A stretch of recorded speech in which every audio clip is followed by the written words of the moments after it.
Bonjour.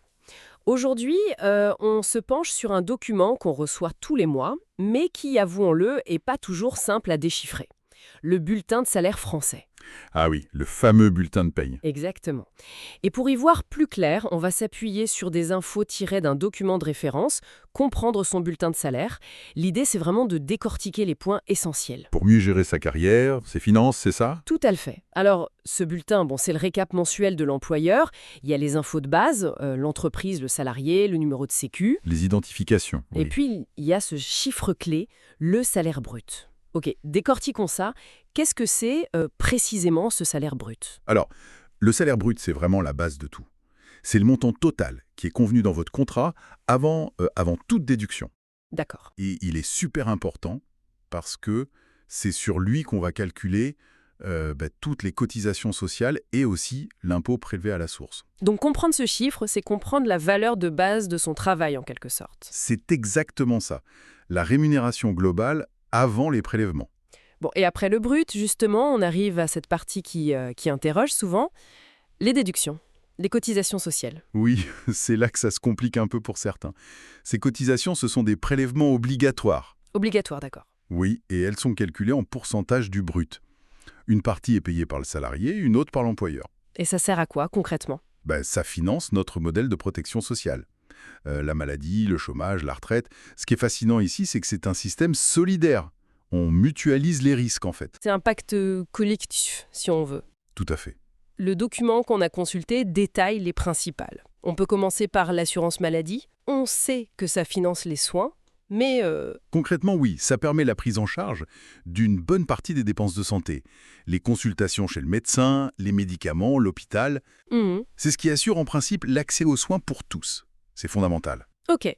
Ensuite, l'assurance chômage. On entend parfois parler des conditions pour y avoir droit. Oui, alors son but, c'est de verser un revenu de remplacement, les allocations chômage, si on perd son emploi.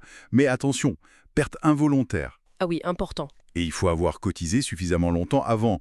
C'est une sécurité financière, le temps de retrouver un travail. C'est financé aussi par ses cotisations sur le brut. Très clair. Et le troisième gros morceau mentionné, c'est les cotisations retraite. Il y a une histoire de base et de complémentaire, hein. C'est ça. En fait, on cotise pour sa future pension. Il y a le régime de base, la Sécu, et puis, obligatoirement pour beaucoup, une retraite complémentaire, comme l'Agir Carco pour les salariés du privé. Donc deux étages, en quelque sorte. Voilà. L'idée, c'est d'assurer un revenu une fois qu'on arrête de travailler. Et quand on regarde ces trois, maladie, chômage, retraite, on voit vraiment le cœur de notre système de protection sociale. Financé par le travail de tous. Exactement. C'est un effort partagé. Alors, une fois qu'on a enlevé toutes ces cotisations du salaire brut, qu'est-ce qui reste vraiment sur le compte à la fin du mois? On arrive au salaire net, j'imagine. Précisément. Alors attention, il y a une petite subtilité. Le brut moins les cotisations salariales, celles pliées par l'employé, ça donne le salaire net avant impôt. D'accord. Et ensuite, on enlève le prélèvement à la source de l'impôt sur le revenu, et là on obtient le salaire net versé, celui qui arrive sur le compte. C'est celui-là qui compte pour le budget mensuel, quoi. C'est ça, l'impact direct sur le portefeuille. Mais le bulletin, ce n'est pas juste brut, cotisation égale net. Le document source mentionne qu'il peut y avoir d'autres choses. Ah oui, tout à fait. Le bulletin, c'est aussi un peu le journal de bord du mois. On y voit souvent le détail des heures supplémentaires, par exemple. Avec les majorations. Oui, normalement avec la majoration indiquée. C'est un point à vérifier. Il peut aussi avoir des primes, des bonus, des avantages comme les tickets restaurants, la participation au transport. Des choses qui ont parfois des règles un peu différentes pour les cotisations ou les impôts. Exactement. Et puis, il y a aussi le suivi des congés payés.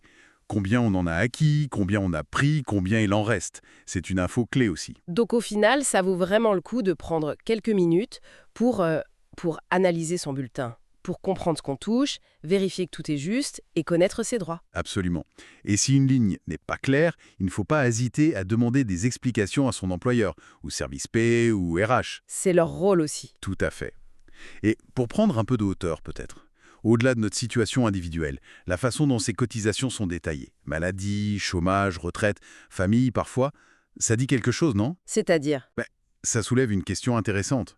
Qu'est-ce que cette architecture de prélèvement, cette structure même du bulletin, nous apprend sur les choix collectifs d'une société? Sur ses priorités en matière de solidarité, de gestion des risques de la vie? C'est une bonne question pour finir. Matière à réflexion. Voilà. Ça montre comment l'individuel et le collectif sont liés, même dans un document aussi personnel que le bulletin de salaire.